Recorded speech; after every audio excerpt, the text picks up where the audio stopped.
Dude, it's snowing again.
It is disgusting out. It actually smells pretty good out here. I don't know what the heck somebody's cooking.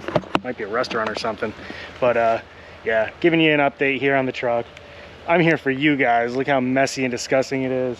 But here it is, the 2021 TRD Pro again, and I'm in snow yet again. Look at this, unbelievable. So the last video I made on the truck getting lifted, I had made mention, remember, ready lift, these are money, absolute money piece right there. But the one thing that I had a concern about were the shock extensions. I didn't make any mention of the shock extension, but the biggest issue that I had was the shock boot ripping within 24 hours of me putting that kit on. Now it is a stock Fox shock from Toyota, and you're putting an extension on it. So when you do that, it actually makes the boot move where it normally would be. Those boots aren't the best. They don't accordion the way they really should. And if you want to keep a boot on there, my recommendation would go with an aftermarket boot. If you don't, just take them off. No aftermarket Fox shock comes with the boot on there. So you're not going to wreck the shock. It's perfectly fine. If you were doing anything crazy in gravel or that sort of stuff, that's when you might run into an issue. But other than that, that's really it. So my overall opinion on the lift is it was a good choice. If you guys can get a good look, I wanted to kind of just show you the body line there too. So many people asked, how's the fitment? Does it poke a lot? It really doesn't. It's probably about a ½ inch to an inch maybe. And really, if you put a bigger tire on there, you might get a little bit more poke, but that's about it. All right, I'm gonna go back inside. It's a little too two things in the truck. One is the only issue, and it's not an issue, but I just thought it was funny. All right, so two things inside the truck after lifting your truck, lowering your car, whatever the case is with suspension. I'm gonna give you a tip on saving yourself some money. Whenever you do suspension work, do the work, drive the car for 100 miles, 200 miles, whatever, and then bring it back for the alignment. Because if you have it aligned before you drive the truck, sometimes the alignment goes off, and then you got to pay to get it aligned again. So my recommendation to you, lower, raise, unless it's so bad that, and it shouldn't be, that you can't drive it, I would recommend driving on it for a couple hundred miles. This is why. Steering wheel is, the wheels are straight, steering wheel is cockeyed, has to go back for alignment. Now this is the part that I thought was so funny. I just want to say this. So many people complain about this truck that it does not have the technology that everything else has, but this is one piece of technology, I think, across the board that just doesn't make all that much sense to me. I get that it has its purpose, whatever. Pay attention while you drive and you won't need this. Anyway, that little light, you know what that means? That the front collision sensor is covered in snow and ice. It is obviously awful outside. Come on.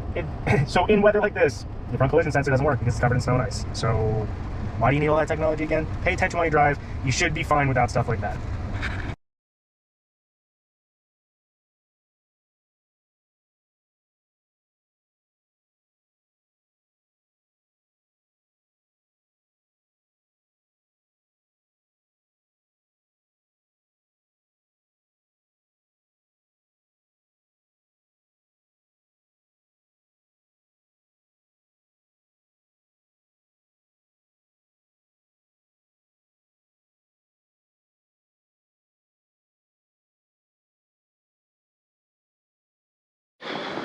So that is it, wrapping up the over a month's time of owning that car and driving it. There's really no complaints.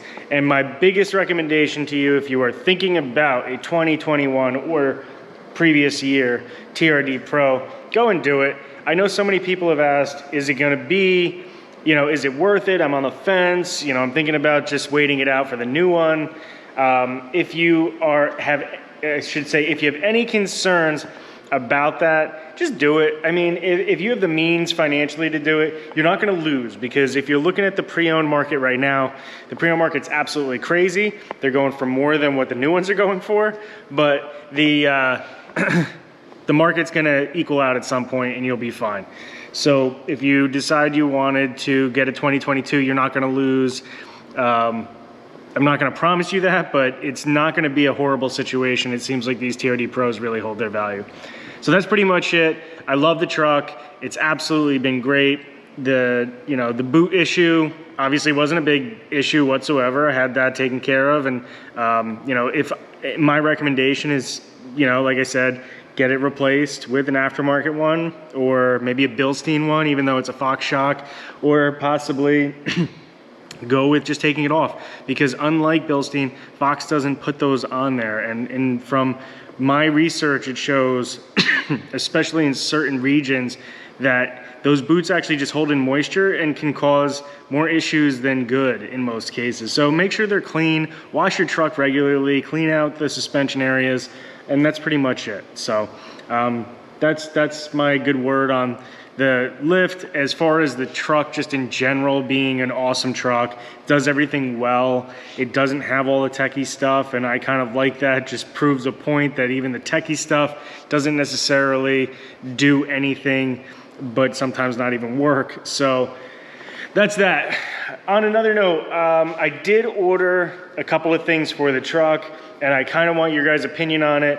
I'm thinking about throwing a set of tow mirrors on the truck, because I will be towing with it, and I've towed with the truck that had them on and absolutely loved them. You don't see them on the Tundras too often though, and there might be a reason for that. So comment below and let me know if you guys have put tow mirrors on your Tundra. I went with the OEM ones that I ordered, so that's pretty much it. But as always, let me know what you want to see. As an update on the rest of the stuff, MR2, the suspension is finished. Unfortunately, however, I got to put some spacers on the front. The wheels are rubbing on the coilover. It stinks, but is what it is. I'm going to be traveling in March a couple of weeks, so I'll be down in Florida for a couple of days. If you're down in Florida, hit me up, comment, shoot me an email, whatever. If there's anything really cool going on, I'd absolutely love to attend. I will have a car down there, and that will be kind of a little trip, which is exciting, so stay tuned for that one. And then I will actually be shooting out to Utah, Salt Lake City area for a few days too, towards the end of March. So if you're in Utah, and again, something really cool, something to do, any suggestions, recommendations, hit me up and let me know. It's gonna be a good time. I'm gonna be shooting some stuff in those areas too. So if you guys have any questions, comments, or anything like that, hit me up.